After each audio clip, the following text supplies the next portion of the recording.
বন্ধুরা দেখুন, এর আগের ভিডিও, এটা দ্বিতীয় পার্ট। এইবার আমাকে দিঘির মতন লাগছে, যাই। এ কি দিঘি, তুমি বাথরুম থেকে এক্ষুনি চলে আসলে? নতুন বিয়ে করে এইভাবে সময় কাটাবে? দরজাটা বন্ধ করো। বাবা, তো চিনতেই পারবে কি না। হয়েছে দিঘি? দিদি, কি হয়েছে?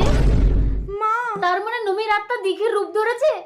নমির আত্মা মানে? তার মানে তোমরা নমিকে মেরে ফেলেছো? আমি না, তো শ্বশুর মেরেছে। কি মুশকিল, এখন কি আসল কি নকল বুঝবো কি করে? আমি আসো না, আমি আসো, আমি আসো না, আমি আসো, আমি আসো না, আমি আসো। কোথায় যাচ্ছিস প্রিয়? মজার একটি ভিডিও আমিও দেখুন। কেটে পড়ি। আপনি কোথায় যাচ্ছেন? আসল আর নকল যাচাই করে দিয়ে যান। কি মুশকিল। আচ্ছা, আমার মেয়ে দিঘির তো সামনের দাঁত ফাঁকা ছিল, দেখি ই করো তো। ঠিক আছে, এর তো সামনের দাঁত ফাঁকা, দেখি তুমি দাঁত দেখাও তো। এরও তো ফাঁকা।